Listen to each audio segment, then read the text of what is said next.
अस्सलाम वालेकुम बच्चों। आज का जो हमारा लेक्चर है biology class 9th mail nutrition के जो इफ़ेक्ट हैं बॉडी पे वो आज हम देखेंगे। न्यूट्रिशन चैप्टर हमने स्टार्ट किया हुआ है।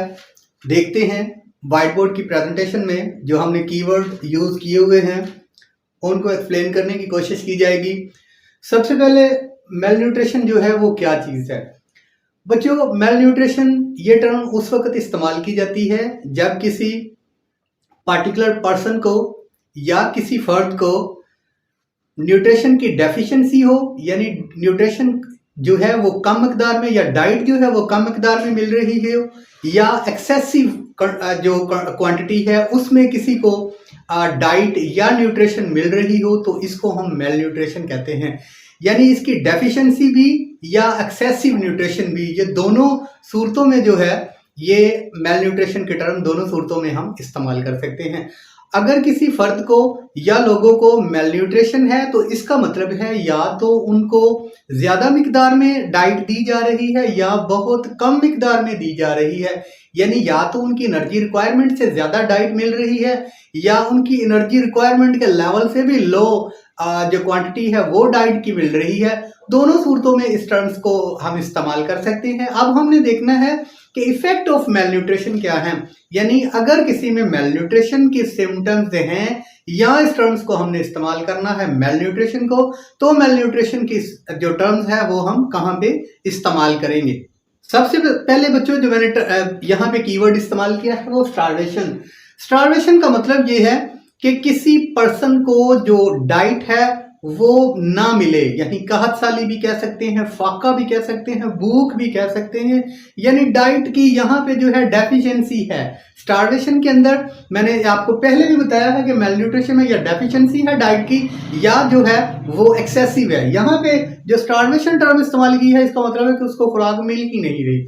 अगर किसी पर्सन को खुराक मिल नहीं रही तो क्या होगा कि परमानेंट ऑर्गन डैमेज हमारी बॉडी को जो है वो हमारी बॉडी की जो रिक्वायरमेंट है न्यूट्रिएंट्स, जिसमें कार्बोहाइड्रेट्स है, फैट्स है, उसके बाद प्रोटीन है, उसके बाद विटामिन्स हैं, मिनरल्स है, वाटर है। बच्चों ये न्यूट्रिएंट्स जो हैं ये कंपोनेंट्स ऑफ फूड जो है ये हमें बैलेंस डाइट के अंदर ये प्रेजेंट होने चाहिए। अगर ये बिल्कुल ही किसी ना किसी वजह से हमें मिल ही नहीं, फाकाकशी की नौबत है, भूख है, अफलास है, गुर्बत है, किसी भी वजह से ये न्यूट्रिएंट्स मिल ही नहीं रहे, तो क्या होगा कि हमारे जो बॉडी के ऑर्गन है वो डैमेज होना शुरू हो जाएंगे। हम एनर्जी के लिए डाइट लेते हैं और वो एनर्जी हमारे तमाम ऑर्गन को जो है वो जो स्टिमुलेट करती है या वो एनर्जी की रिक्वायरमेंट जो है हमारे ऑर्गन्स को स्ट्रेंथन देते हैं।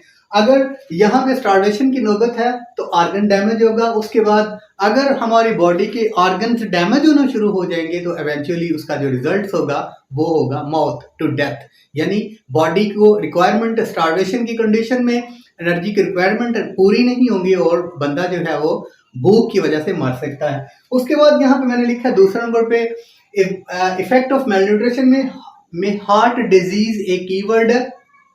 बच्चों हार्ट डिजीज जो है ये मैंने लिखा है कीवर्ड, आप देखें increasing on the global level. आजकल जो है कॉमन हार्ट डिजीज है, हार्ट डिजीज जो है ये एक कॉमन डिजीज की सूरत अख्तियार कर चुकी है। अब ये कॉमन डिजीज किस वजह से है, यहाँ पे कुछ टर्म्स लिखी हुई है, मैं आपको बता देता हूँ काजेज ऑफ हार्ट डिजीज। अब यहाँ पे जो मेन काजेज है वो मेल न्यूट्रिशन है। मेल न्यूट्रिशन के अंदर क्या होता है, एक तो हमें डाइट प्रॉपर मकदार में मिल ही नहीं रही, डेफिशिएंसी हो गई। दूसरा नंबर पर देते हैं हम इम्बैलेंस डाइट को ले लेते हैं। फॉर एग्जांपल हम जो है वो सैचुरेटेड फैट्स का बेतहाशा इस्तेमाल कर लेते हैं, उसके अंदर खा देसी घी है या डालडा है, इनका इस्तेमाल हम बेतहाशा करते हैं जिसकी वजह से कोलेस्ट्रॉल की बॉडी के अंदर ज्यादा हो जाती है और वही कोलेस्ट्रॉल जो है वो सैचुरेटेड कोलेस्ट्रॉल जो है वही हमारी कॉर्नरी आर्टरी की ब्लॉकेज की वजह से हार्ट डिजीजेस की वजह बन सकती है। उसके बाद बच्चों हम अगली टर्म्स के बारे में देखेंगे, वो कॉन्स्टिपेशन है। यानी मेल न्यूट्रिशन का जो तीसरा इफेक्ट है वो है कॉन्स्टिपेशन। कॉन्स्टिपेशन मैं आपको बता दूं बच्चों, कॉन्स्टिपेशन एक ऐसी कंडीशन है जिसमें कोई पार्टिकुलर पेशेंट कज़ाए हाजत के लिए जाता है, वॉशरूम में हाजत के लिए जाता है, डिफिकेशन के लिए जाता है, लेकिन वो डिफिकेशन नहीं कर सकता। उसकी वजह यह है कि जो भी बॉवल कंटेंट है वो मेल न्यूट्रिशन की वजह से जो है वो इतने हार्ड हो गए हैं कि उसकी जो है वो रेक्टम से या रेक्टल से उसकी डिफिकेशन ही नहीं होती। इस सिम्टम्स इन सिम्टम्स के मजमूए को कहते हैं कॉन्स्टिपेशन। इसको हम कब्ज के नाम से भी जानते हैं। अब इसकी वजह यह है कि अगर हमें इरेगुलर मील मिलता है, हम टाइम पे नहीं खाते, हमें खाना मिलता है या हमें टाइम पे खाना मिलता ही नहीं, या वैसे ही हमने अपने खाने की रूटीन चेंज कर ली है और उसके बाद हमने वॉशरूम जाने की रूटीन भी हमारी मुतासर हो गई है, तो स्टूडेंट्स ये कॉन्स्टिपेशन की जो सिम्टम्स हैं, कब्ज की अलामात हैं, वो अपीयर हो जाएंगी। सो रेगुलर मील लें, टाइम पे खाना लें और वॉशरूम का जो टाइम है, और जब आपको फील होता है जो आपकी डिजायर है, यानी आपने डिफिकेशन के लिए जाना है, तो आप फौरी तौर पे जाएं। उसके बाद बच्चों जो फोर्थ नंबर पे मैंने कीवर्ड इस्तेमाल किया है वो ओबेसिटी है। मेलन्यूट्रिशन की एक बहुत बड़ी जो काज है वो ओबेसिटी है।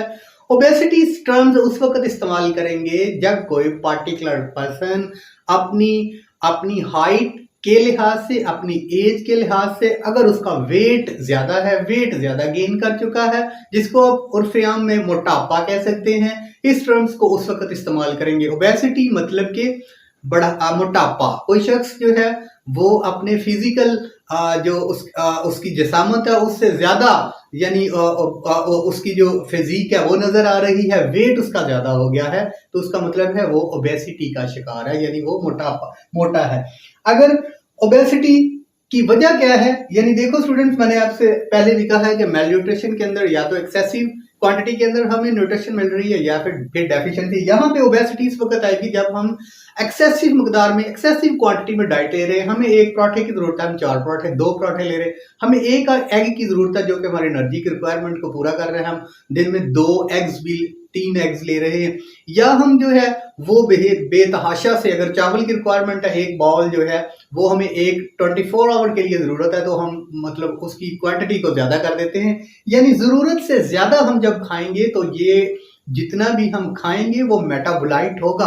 मेटाबोलाइट होने के बाद जो है वो हमारी बॉडी के अंदर जितनी एनर्जी की रिक्वायरमेंट है वो पूरी होंगी, बाकी स्टोर जो होगा एडिपोज टिश्यू की सूरत में, एडिपोज टिश्यू के अंदर स्टोर होगा और नतीजतन जो है वो हम ओबेसिटी की तरफ जाएंगे। यहाँ पे कीवर्ड देखते हैं, obesity is known as the mother of diseases.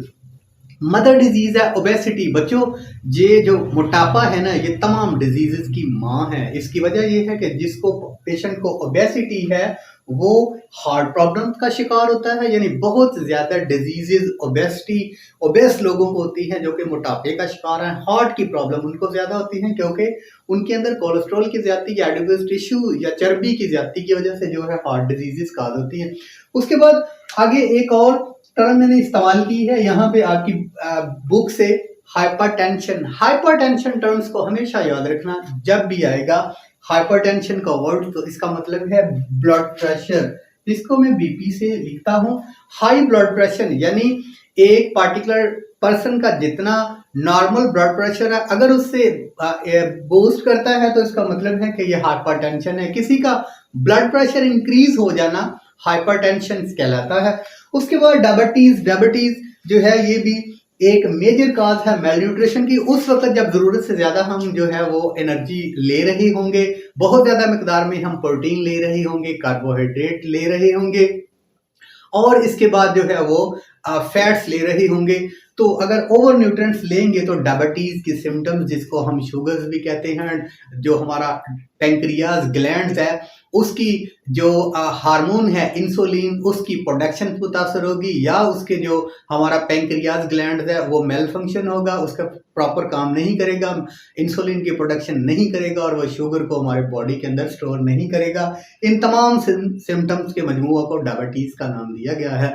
तो बच्चों ये थी इफेक्ट, ये जो तमाम कीवर्ड्स मैंने इस्तेमाल किए हैं ये आपकी बुक से लिए गए हैं और ये हमने इफेक्ट ऑफ मेल न्यूट्रिशन पढ़ा। इंशाल्लाह अगला जो आपका टॉपिक होगा उसके साथ इंशाल्लाह दोबारा हाजिर होंगे। अस्सलाम वालेकुम।